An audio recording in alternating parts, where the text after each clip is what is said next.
My name is Cody Williamson. I'm 25 years old. I'm a Christian, and I struggle with severe clinical depression. When I was 12 years old, I remember sitting on the edge of my bed after a baseball game with a feeling I hadn't recognized before. There was an overwhelming heaviness in my stomach that caused me to be anxious, and I had no idea why. I started to go through my mind why I might feel this way. I played extremely well, hit home runs, I received the game ball, and had many people saying nice things about me. No reason to feel this, so why this feeling? As I played back scenario after scenario in my mind, trying to figure this feeling out, I arrived at an empty conclusion. I laid my wet cheeks from crying on my pillow and told myself tomorrow would bring a better feeling. I didn't speak to anyone about these unexplainable heavy feelings I was having. I didn't understand it, so it must be a fluke. I'm sure it'll go away. I have nothing to be sad about. Time heals all things. Time did move on, but these downcast feelings grew and multiplied instead of dissolved. After years passed, I was about 16, and at this point I was almost a professional at wearing a mask. I made it a point not to let anyone see what had become the real me. I would constantly joke and try to make everyone else laugh. I was intentional about building others up so I would seem confident in where I was in my life.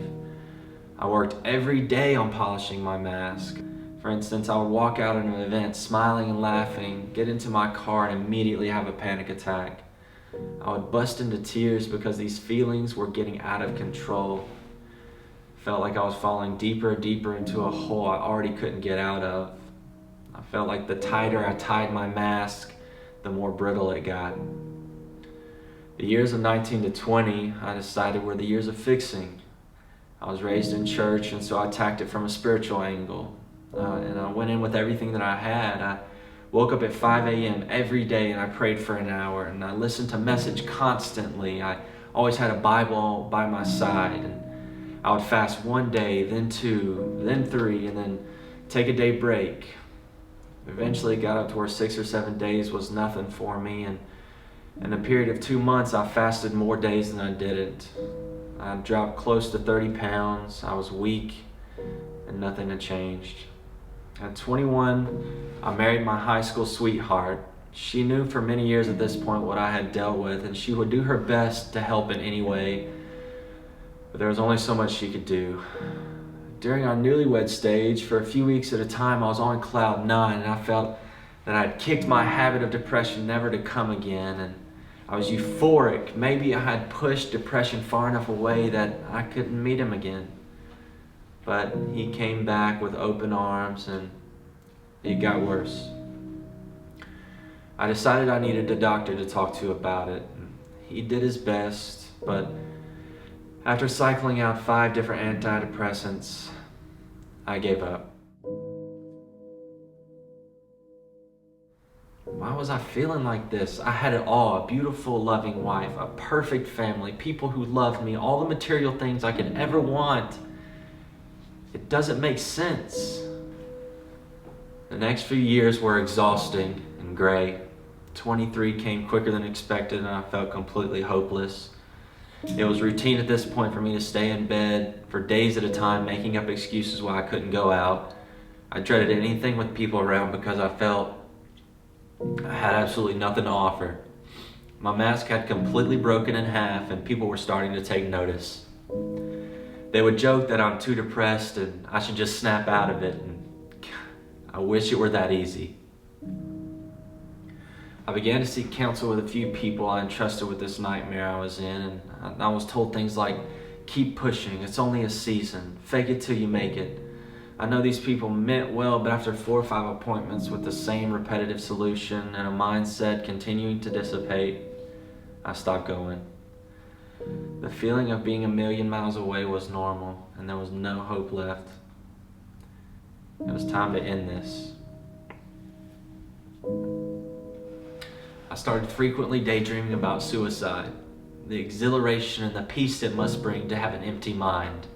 A mind with no thought, a mind where there isn't a constant war going on of choices and overthinking and chronic negative assumptions and self-deprecation. A beautiful but forbidden place.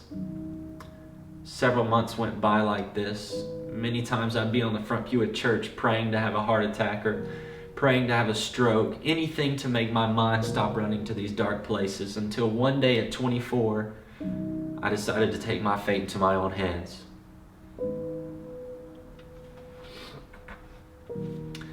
How would I do it? My handgun? No, I don't want my wife to see the mess that I left. How about a car? Better yet, my motorcycle. There are motorcycle wrecks that happen all the time and no one would suspect anything. But there have been instances where people survive, and I don't want my wife to have to take care of me for the rest of her life.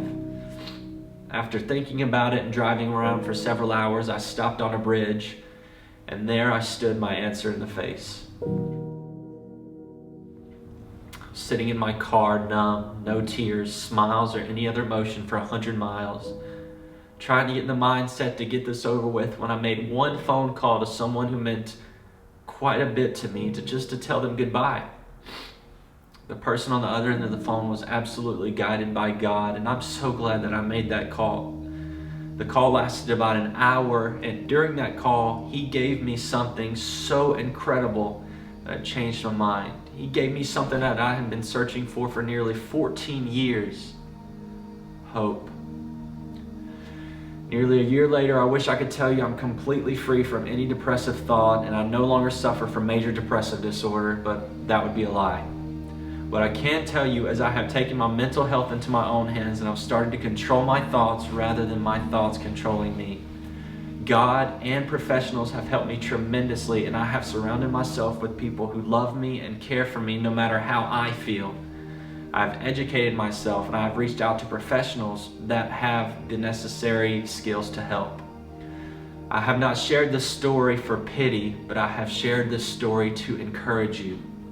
If you can relate to my story and you haven't made any changes in your life, please hear me. There is hope for you.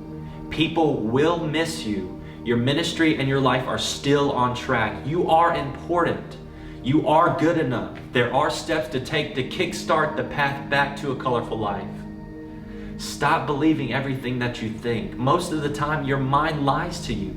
Educate yourself on how the mind works and how triggers affect your subconscious. Keep those who love you close. Most important, talk to someone, anyone. This video is absolutely terrifying to make. Hardly anyone knows what I struggle with. Not even my family. Most of my friends don't. But anytime I've ever reached out to anyone, I have gained nothing but respect and a friendship. Show someone the real you. Tear your walls down and let someone in. You need to understand the path to mental healing is a journey. You're gonna have down days. Even on the best stretches of joy, you're gonna have down days, but you have to understand, don't beat yourself up. Learn to forgive yourself. When you forgive, you allow room for healing. Down below I have linked several resources to the suicide hotline, videos, books, and other helpful avenues that have helped me, and I'm sure they can help you too. Take that first step. It took me nearly 10 years before I reached out to someone, and only when I reached out did I start to see healing. I'll challenge you to find one person or even a group of people that you trust in your life and open up to them. Now is the time. Normalize mental health. Talk about it.